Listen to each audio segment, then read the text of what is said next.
Welcome, listeners, to another episode of the show. I am your host with the most, Chris Talks. Hope that you're having a wonderful day because I am definitely having a good one. All right, so we're going to get into this episode's top topic, which is a man and woman arrested after police remove 34 bodies from Hall Funeral Parlor. Wow. As always, I'm going to let Sarah, my AI, report the story, and I'm going to give you my view and my opinion at the end. Let's get right into it. Let's do it. Hit it. A man and woman have been arrested on suspicion of prevention of lawful and decent burial after police removed 34 bodies from a funeral parlor in Hull. The 46-year-old man and a 23-year-old woman were also arrested on suspicion of fraud by false representation and fraud by abuse of position.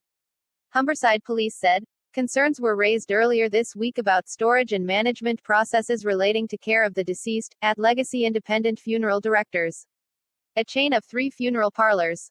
Police said the bodies were respectfully transported from Legacy's Hessel Road branch to the city's mortuary for formal identification. We can confirm 34 deceased people have now been respectfully transported from Legacy Funeral Directors based on Hessel Road to the mortuary in Hull for formal identification procedures to take place.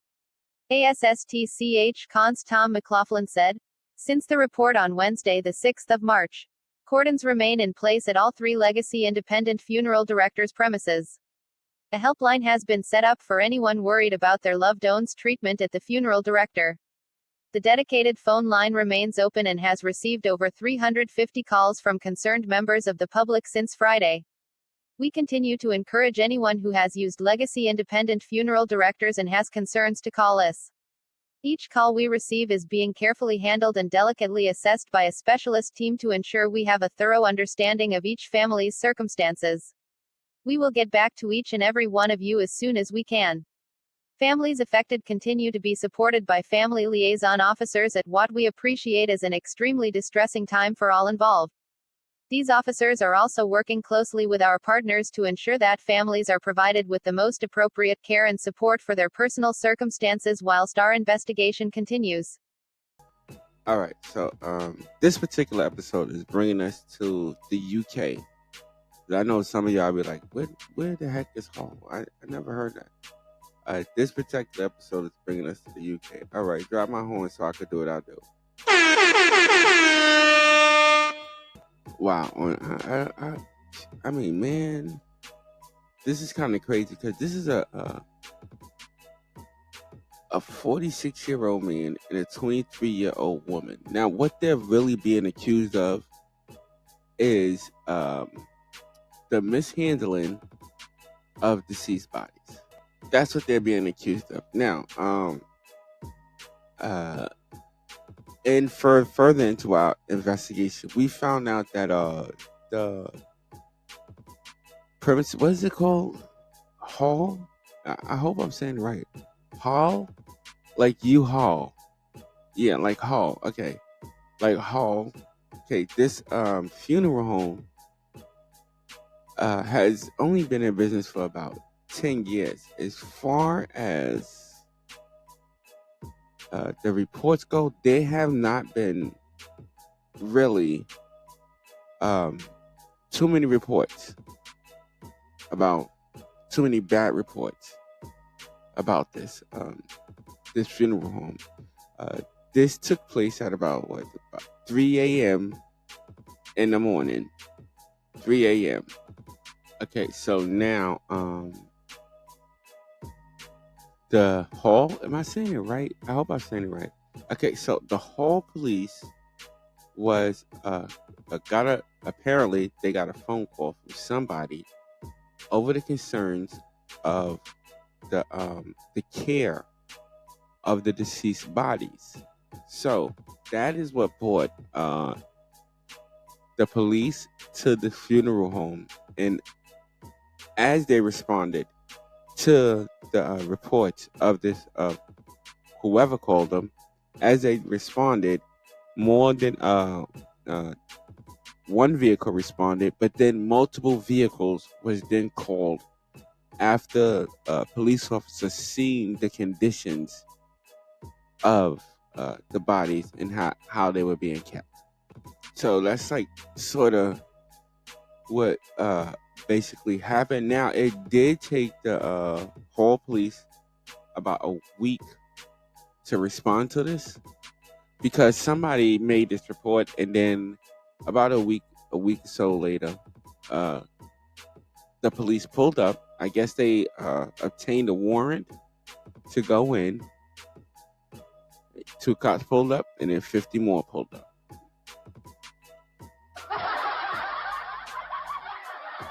Kind of crazy. Kind of crazy. But, like, I'm no funeral director, nothing like that. But, I mean, really, how much maintaining do you have to do for a dead body? Like, no, I'm being serious. I'm being serious.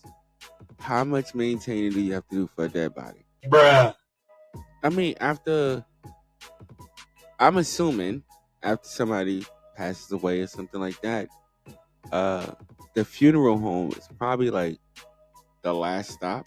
I'm assuming because they got to go through an autopsy and all this stuff. Or, if anything, like the funeral home is where you keep them on ice, right? Bruh. Yeah, that's where you would keep them on ice. So how much work would you have to do there? But let's give these workers. Let's please give them the dummy buzzer.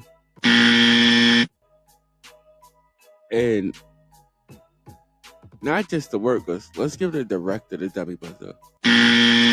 Because how are you not aware of what is going on in your business? Now, this is where I've mentioned to a lot of people, like when a lot of people that own businesses and stuff like that, especially corporations, this is why a lot of people can't really relate. A lot of directors, not people, let me take that word back, not people, but a lot of directors can't really relate to not only the consumer, but the people that work for them. Because they're not actually there. They're not actually like on hand. Bruh. So they don't know their workers. They don't know their workers' lives or anything like that. I think that's probably why they made up that what was that show called again? It was something boss, undercover boss, right? Undercover boss. That's probably why they did that. So that these multi-million-dollar people from all these companies that only associate with multi-million-dollar people can get to know the average person. Message. And I think that's the failure that happened here. Because if you are visiting, okay, and you are at work in your office, I would assume that this person's office was there. I would only assume that. I'm not sure. They didn't say that. They didn't state that. So I'm assuming. But you would at least know what's going on. Now, this is only one funeral home. This is not a number of funerals. This is not like this corporate, like it's a major corporation that has funeral homes across the UK. That's not the situation here. This is one funeral home. This director of this funeral home should have been managing this funeral home way better. Maybe I don't know. Maybe he should get prosecuted as well. I don't know. Yeah, to all my listeners, tell me what you think in the comments. Do you think that the director, as well as his 2 employees, should be prosecuted, legally prosecuted in this situation? I don't know. Y'all tell me. But I mean, this situation is a bad one. I mean, you got to go through all this. They got to set up a helpline. They got to re-identify the bodies. I mean, come on. And Lord knows if any one of them made a mistake and crucified the wrong body. Lord knows. Wait, what? Lord knows. But I think these two people should get prosecuted. So, yeah, whatever, I guess to the full extent of their laws.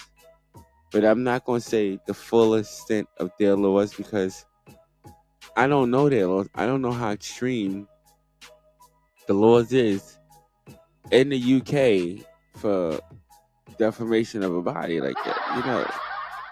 I don't know.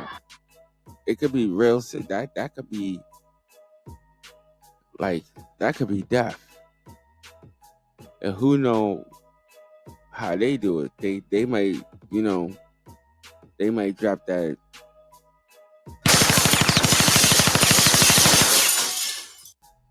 Yeah, they might do one of those.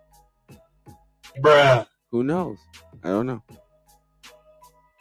But they should get prosecuted, and I think maybe the director or the supervisor or whoever that was supposed to be there should receive some type of penalty, because what it is that what I want people to understand is that this was reported, and then a week after they went in.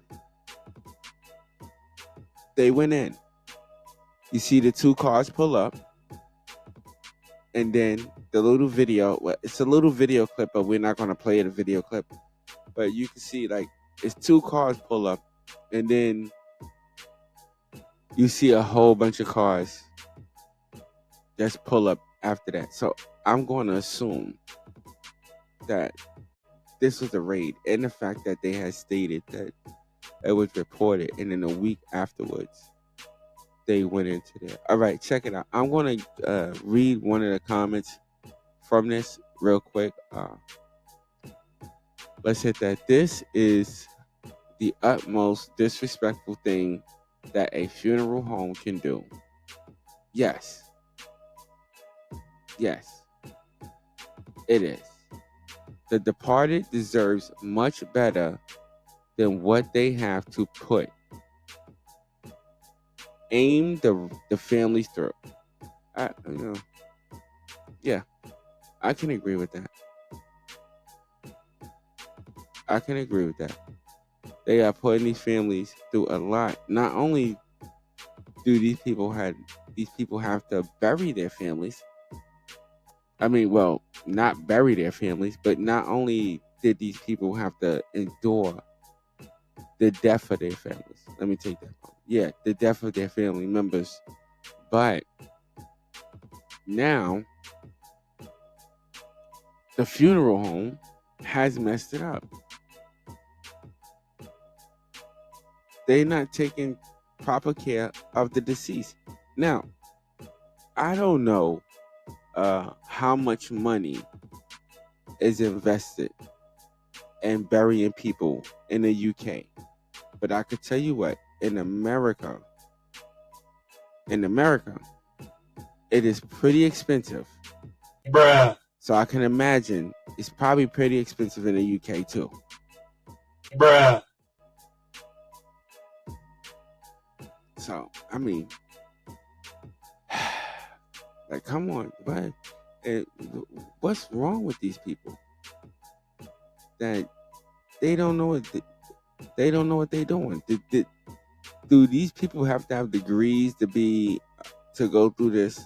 I don't know. In America, I think you have to have a degree to work in a funeral parlor. Some type of degree, certificate, or something. You have to have something, some type of paperwork. But I don't know if that's the requirement there, because we're talking about the UK. So I don't know if that's the requirement in the UK. But I'm assuming that they're going to get prosecuted to the full extent of the UK law. In Hall. Did I just say right? In Hall. All right. Drop my bomb for me, please, because that's my view and that's my opinion on this topic. All right, if you like this content and want to hear more of it, y'all already know what to do.